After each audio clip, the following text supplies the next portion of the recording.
29वें chief justice काजी फाइसा आज ओहदे का हल्फ उठाएंगे। सदर पाकिस्तान हल्फ लेंगे। हल्फ बर्दारी की तकरीब दिन 11 बजे ईवान सदर में मुनक्किद होगी। सदर ने 21 जून को जस्टिस काजी फाइसा की बतौर चीफ जस्टिस ऑफ पाकिस्तान तैनाती की मंजूरी दी थी। बलूचिस्तान से ताल्लुक रखने वाले काजी फाइसा 30 जनवरी 1985 को बलूचिस्तान हाई कोर्ट में बतौर एडवोकेट रजिस्टर हुए। मार्च 1998 में एडवोकेट सुप्रीम कोर्ट बने। 3 नवंबर 2007 को मुशर्रफ की इमरजेंसी के बाद पीसीओ जजेस के सामने ना पेश होने का फैसला किया। 5 अगस्त 2009 को बलूचिस्तान हाई कोर्ट के जज मुकर्रर हुए। 5 सितंबर 2014 को सुप्रीम कोर्ट ऑफ पाकिस्तान के जज की हैसियत से हल्फ उठाया।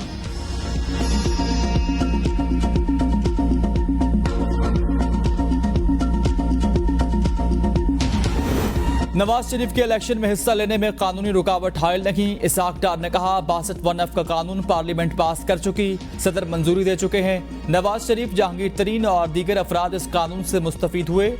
दूसरे मुश्तरका केस में मरियम नवाज की बरियत हो चुकी। बिलावल भुट्टो मेरे लिए बेटे की तरह है, इस पर कुछ नहीं कहना चाहता।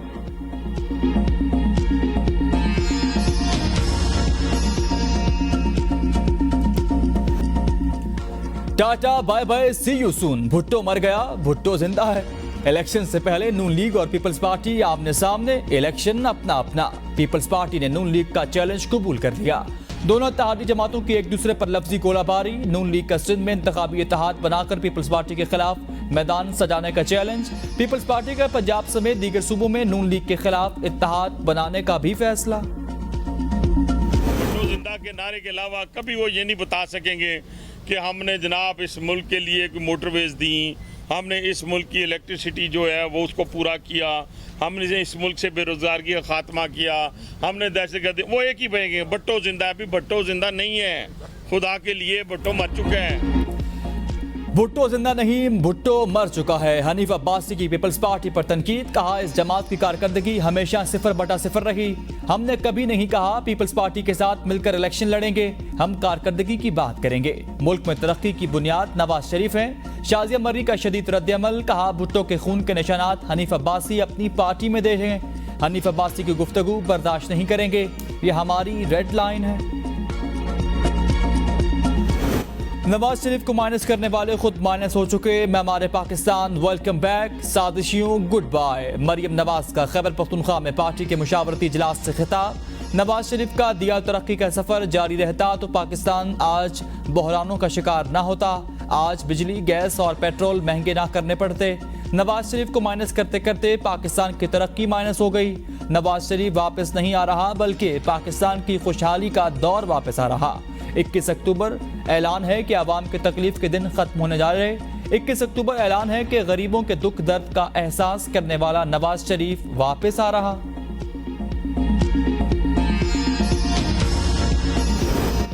साबिक अपोजिशन लीडर राजा रियाज नून लीग में शामिल। लंदन में नवाज शरीफ से मुलाकात के बाद मीडिया से गुफ्तगू में राजा रियाज ने कहा, मैंने इलेक्शन के लिए 15 फरवरी की तारीख दी थी। इससे हफ्ता पहले ये बाद में इलेक्शन हो जाएंगे।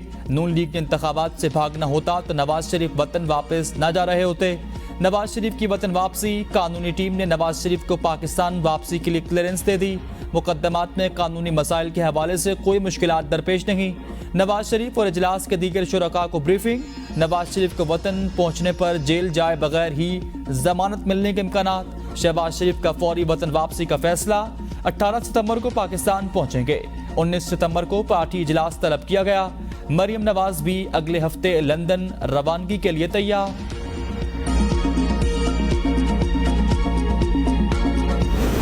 नैब तरमीम से मुताल्लिक सुप्रीम कोर्ट का फैसला अफसोसनाक। शहबाज शरीफ के लंदन में गुफ्तगू। कहा एक डिक्टेटर के कानून को बहाल किया गया, तब्दील नहीं किया गया। नवाज शरीफ ने अपने मुकदमात में नैब तरमीम का सहारा नहीं लिया था। चेयरमैन पीटीआई ने कई बार सदारती ऑर्डिनेंस के जरिए नैब कानून तब्दील किया था। सदारती ऑर्डिनेंस से नैब कानून में तब्दीली पर कोई नोटिस नहीं लिया गया। चेयरमैन पीटीआई ने सदारती ऑर्डिनेंस के जरिए हवारियों को रिलीफ दिया।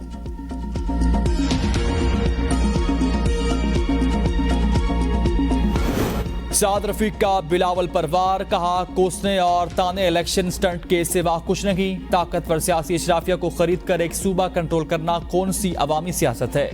सिंध में नून लीग, जमीयत उलमा इस्लाम, MQM और दीगर मिलकर अच्छा इलेक्शन लड़ सकते हैं। यही सूरत हाल रही तो इलेक्शन अपना अपना तब तक के लिए बाय। जल्द मुलाकात होगी।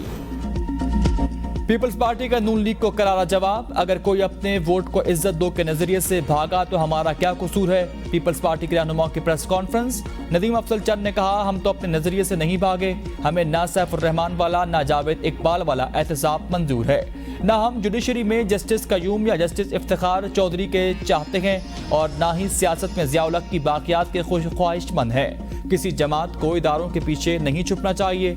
सिंध आए वेलकम, लेकिन ये तो बताएं इक़्तिदार में रहते हुए आपने सिंध के कितने दौरे किए। फैसल करीम कुंडी ने कहा, नैब को पॉलिटिकल इंजीनियरिंग के लिए इस्तेमाल नहीं करना चाहिए।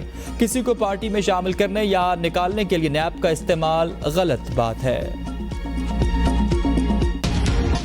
एक ही बार मार दिया जाए, पेट्रोल की कीमत बढ़ने पर आवाम फट पड़े। कहा, हुकूमत बताए पेट्रोल भरवाएं, खाना खाएं या बच्चों की स्कूल फीस अदा करें। पेट्रोल महंगा होने से कहीं आना जाना मुश्किल हो गया।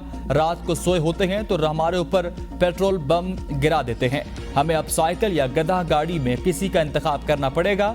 समझ नहीं लग रही कि रूस का जहाज आखिर कहां चला गया।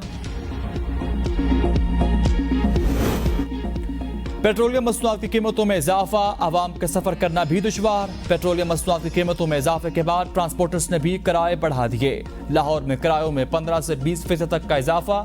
रेलवे के किरायों में भी इजाफे का इम्कान। सिराजुल हक का IPPs के साथ मुआहदे पर अदालत जाने का ऐलान। इस्लामाबाद में कौमी तवानाई का कॉन्फ्रेंस से खिताब में कहा, बिजली हर घर और हर इंसान का मसला है। हम बिजली 6 रुपये 94 पैसे में बना सकते हैं। पीपल्स पार्टी और मुस्लिम लीग नून ने IPPs से मुआहदे किए। अब खामोश रहना जुर्म है। इन लोगों के चेहरे आवाम के सामने लाने हैं जिन्होंने आवाम को इन मुश्किलात में फंसाया।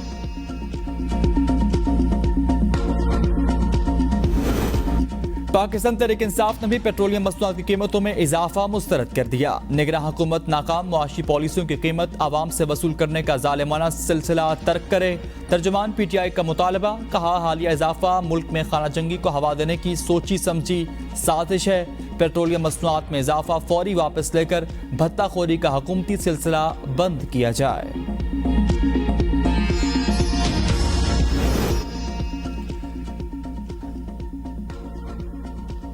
पेट्रोलियम मसनूआत की कीमतों में इजाफा, ताजरों का रोजगार बचाओ तहरीक का ऐलान। All Pakistan restaurants action committee का शदीद रद्द-ए-अमल। सदर चौधरी फारूक कहते हैं, अब सिर्फ एहतजाज नहीं, एहतजाजी तहरीक से महंगाई कंट्रोल करनी पड़ेगी। पेट्रोलियम मसनूआत की कीमतों में इजाफे के बाद कारोबार करना भी नामुमकिन हो गया।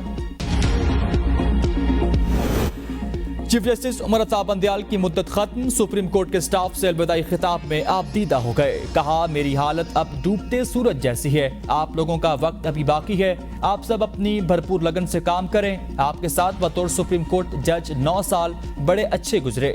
मुल्क को मुआशी और दीगर चैलेंजेस का सामना जब सब इकट्ठे होंगे तो ये बहरान नहीं रहेगा। साइफर केस में चेयरमैन PTI की दरख्वास्त जमानत पर समाअत के लिए बेंच तश्कील। इस्लामाबाद हाई कोर्ट के चीफ जस्टिस आमिर फारूक पीर को समाअत करेंगे। रजिस्ट्रार ने कॉज लिस्ट जारी कर दी। ऑफिशियल सीक्रेट एक्ट की खुसूसी अदालत ने चेयरमैन तहरीक इंसाफ की दरख्वास्त जमानत मुस्तरद की थी।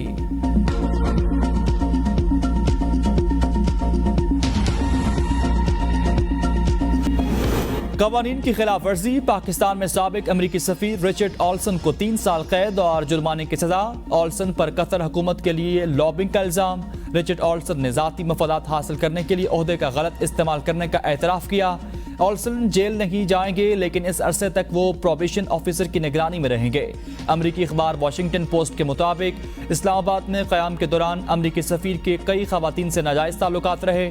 रिचर्ड ऑल्सन ने सहाफ़ी मोना हबीब के कोलंबिया यूनिवर्सिटी में दाखिले के लिए पाकिस्तानी बिजनेसमैन से $25,000 की अदायगी कराई थी। एक प्राइवेट बिजनेस कंपनी से इस्लामाबाद से लंदन के हवाई सफर की टिकट भी ली। दुबई में क़याम के दौरान हीरो का सेट भी बतौर तोहफा लेने का इल्जाम।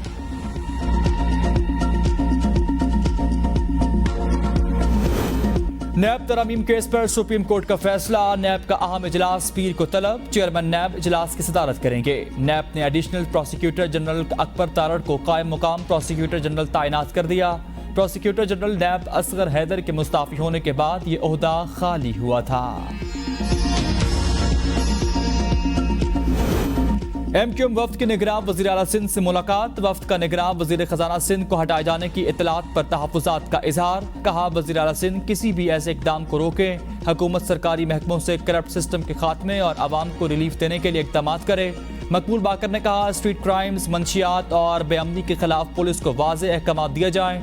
पुलिस में बड़े पैमाने पर तकर्रियाँ और तबादलों के बाद उम्मीद है अच्छे नताइज सामने आएंगे।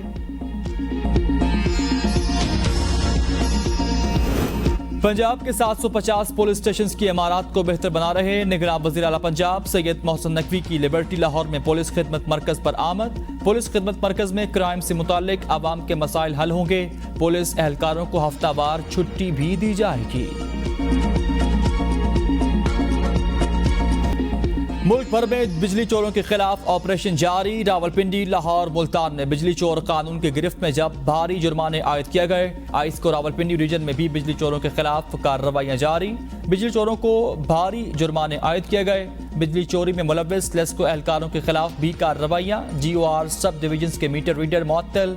मैपको रीजन में एक हफ्ता मुहिम के दौरान 3792 बिजली चोर पकड़ लिए गए। मजमूई तौर पर 17 करोड़ 20 लाख रुपए से जायद जुर्माना आयद। 1887 बिजली चोरों के खिलाफ मुकदमा दर्ज। 63 बिजली चोर गिरफ्तार। बिजली चोरों को कैफर किरदार तक पहुंचाएंगे। चेयरमैन नेपरा वसीम मुख्तार की गुफ्तगू।